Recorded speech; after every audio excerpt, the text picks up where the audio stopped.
ಪಕ್ಷದಲ್ಲಿ ಸಾಕಷ್ಟು ಕೊಟ್ಟು ಮಾತ್ರ ಯಾವುದೇ ಯುದ್ಧನೂ ಇಲ್ಲ, ಯಾವುದೇ ಘರ್ಷಣೆನೂ ಇಲ್ಲ. ಇದೆಲ್ಲ ಪರ್ಸೆಪ್ಷನ್ ಕ್ರಿಯೇಷನ್ ಮೀಡಿಯಾದವ್ರು ಮಾಡ್ತಿರೋದು ಅಂತ ನನಗನ್ಸುತ್ತೆ. ಯಾಕೆ ಅಂತಂದರೆ ನಮ್ಮಲ್ಲಿ ಏನೂ ಗೊಂದಲ ಇಲ್ಲ.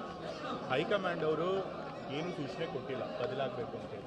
ಆ ಥರ ಇದ್ದರೆ ಕರೆದು ಮಾತನಾಡ್ತಾರೆ. ಈಗ ಕೆಲವರು ಹೇಳಿದ್ದಾರೆ ಡಿ.ಕೆ. ಶಿವಕುಮಾರನ್ನ ಮುಖ್ಯಮಂತ್ರಿಗಳನ್ನು ಮಾಡಬೇಕು ಅಂತ ಹೇಳಿ. ಬಟ್ ಅವರು ಹೇಳಿದ್ದಾರೆ, ಹೈಕಮಾಂಡ್ ಅವ್ರು ಏನು ಹೇಳ್ತಾರೆ ಅದು ಪರವಾಗಿ ಕೇಳ್ತೀವಿ ಅಂತ. ಸೊ ಹೈಕಮಾಂಡ್ ಅವರು ಇಬ್ಬರನ್ನೂ ಕರೆದು ಮಾತನಾಡ್ತೀವಿ. ಸೊ ಅಲ್ಲಿ ತನಕ ಯಾವುದೇ ಗೊಂದಲ ಆಗಬಾರ್ದು. ಸಮುದಾಯ ಮಟ್ಟದಲ್ಲಿ ಸಾಕಷ್ಟು ಒಗ್ಗಟ್ಟು ಇರಬೇಕು. ನಾವು ನಮ್ಮ ಸಮುದಾಯದವ್ರಿಗೆ ಕೊಡಬೇಕು. ಮೋಸ ಆಗ್ತಾ ಇದೆ, ಕೊಟ್ಟು ಮಾತು ಉಳಿಸ್ಕೊಳ್ಬೇಕು ಅಂತ ಸ್ವಾಮೀಜಿಗಳು ಈಗಾಗಲೇ ಒಂದ್ಸರಿ ಹೇಳಿದೆ.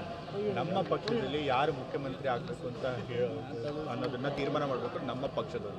ಸೊ ಹೊರಗಿನವ್ರಿಗೆ ಯಾರಿಗೂ ಕೂಡ ಅದ್ರ ಬಗ್ಗೆ ಕಾಮೆಂಟ್ ಮಾಡೋಕ್ಕೆ ಅಧಿಕಾರ ಇಲ್ಲ. ನಾವು ಕೂಡ ಅದಕ್ಕೆ ಪ್ರತಿಕ್ರಿಯೆ ಮಾಡಬೇಕಾಗಿದೆ. ಸರ್, ಇವತ್ತು ದೆಹಲಿಯಲ್ಲಿ ಇಬ್ಬರು ಕೂಡ ಭೇಟಿಯಾಗಿರ್ಬೋದು. ಡಿ.ಸಿ.ಎಂ ಮತ್ತು ಸಿ.ಎಂ ಇಬ್ಬರು ದೆಹಲಿಗೆ ಹೋಗಿದ್ರು.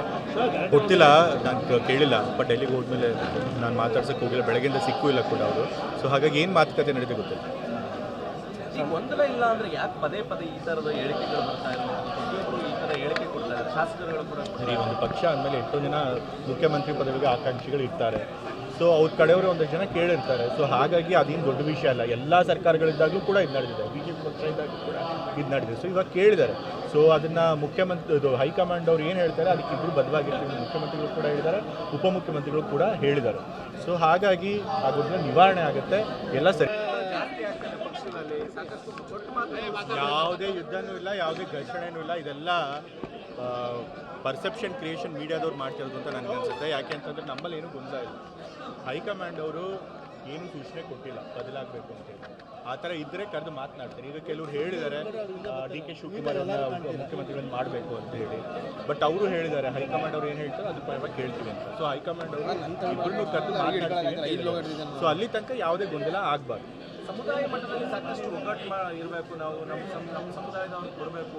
ಮೋಸ ಆಗ್ತಾ ಇದೆ, ಕೊಟ್ಟು ಮಾತು ಉಳಿಸ್ಕೊಳ್ಬೇಕು ಅಂತ ಸ್ವಾಮೀಜಿಗಳು ಈಗಾಗಲೇ ಒಂದ್ಸರಿ ಹೇಳಿದೆ. ನಮ್ಮ ಪಕ್ಷದಲ್ಲಿ ಯಾರು ಮುಖ್ಯಮಂತ್ರಿ ಆಗಬೇಕು ಅಂತ ಅನ್ನೋದನ್ನ ತೀರ್ಮಾನ ಮಾಡಬೇಕು ನಮ್ಮ ಪಕ್ಷದವರು. ಸೊ ಹೊರಗಿನವ್ರಿಗೆ ಯಾರಿಗೂ ಕೂಡ ಅದ್ರ ಬಗ್ಗೆ ಕಾಮೆಂಟ್ ಮಾಡೋಕ್ಕೆ ಅಧಿಕಾರ ಇಲ್ಲ. ನಾವು ಕೂಡ ಅದಕ್ಕೆ ಪ್ರತಿಕ್ರಿಯೆ ಮಾಡಬೇಕಾಗಿದೆ. ಸರ್, ಇವತ್ತು ದೆಹಲಿಯಲ್ಲಿ ಇಬ್ಬರು ಕೂಡ ಭೇಟಿಯಾಗಿರ್ಬೋದು. ಡಿ.ಸಿ.ಎಂ ಮತ್ತು ಸಿ.ಎಂ ಇಬ್ಬರು ದೆಹಲಿಗೆ ಹೋಗಿದ್ರು. ಗೊತ್ತಿಲ್ಲ, ನಾನು ಕೇಳಿಲ್ಲ. ಬಟ್ ಡೆಲ್ಲಿಗೆ ಹೋದ್ಮೇಲೆ ನಾನು ಮಾತಾಡ್ಸೋಕ್ಕೆ ಹೋಗಿಲ್ಲ. ಬೆಳಗ್ಗೆಯಿಂದ ಸಿಕ್ಕೂ ಇಲ್ಲ ಕೂಡ ಅವರು. ಸೊ ಹಾಗಾಗಿ ಏನು ಮಾತುಕತೆ ನಡೆದಿದೆ ಗೊತ್ತಿಲ್ಲ. ಈಗ ಗೊಂದಲ ಇಲ್ಲ ಅಂದರೆ ಯಾಕೆ ಪದೇ ಪದೇ ಈ ಥರದ ಹೇಳಿಕೆಗಳು ಬರ್ತಾ ಇರೋದು? ಪ್ರತಿಯೊಬ್ಬರು ಈ ಥರ ಹೇಳಿಕೆ ಕೊಡ್ತಾರೆ, ಶಾಸಕರುಗಳು ಕೂಡ. ಸರಿ, ಒಂದು ಪಕ್ಷ ಅಂದಮೇಲೆ ಎಷ್ಟೋ ಜನ ಮುಖ್ಯಮಂತ್ರಿ ಪದವಿಗೆ ಆಕಾಂಕ್ಷಿಗಳು ಇರ್ತಾರೆ. ಸೊ ಅವ್ರ ಕಡೆಯವರು ಒಂದಷ್ಟು ಜನ ಕೇಳಿರ್ತಾರೆ. ಸೊ ಹಾಗಾಗಿ ಅದೇನು ದೊಡ್ಡ ವಿಷಯ ಅಲ್ಲ. ಎಲ್ಲ ಸರ್ಕಾರಗಳಿದ್ದಾಗಲೂ ಕೂಡ ಇದು ನಡೆದಿದೆ, BJP ಪಕ್ಷ ಇದ್ದಾಗಲೂ ಕೂಡ ಇದು ನಡೆದಿದೆ. ಸೊ ಇವಾಗ ಕೇಳಿದ್ದಾರೆ. ಸೊ ಅದನ್ನು ಹೈಕಮಾಂಡ್ ಅವ್ರು ಏನು ಹೇಳ್ತಾರೆ ಅದಕ್ಕೆ ಇಬ್ಬರು ಬದ್ಧವಾಗಿರ್ತೀವಿ. ಮುಖ್ಯಮಂತ್ರಿಗಳು ಕೂಡ ಹೇಳಿದ್ದಾರೆ, ಉಪಮುಖ್ಯಮಂತ್ರಿಗಳು ಕೂಡ ಹೇಳಿದ್ದಾರೆ. ಸೊ ಹಾಗಾಗಿ ಅದನ್ನ ನಿವಾರಣೆ ಆಗುತ್ತೆ, ಎಲ್ಲ ಸರಿ.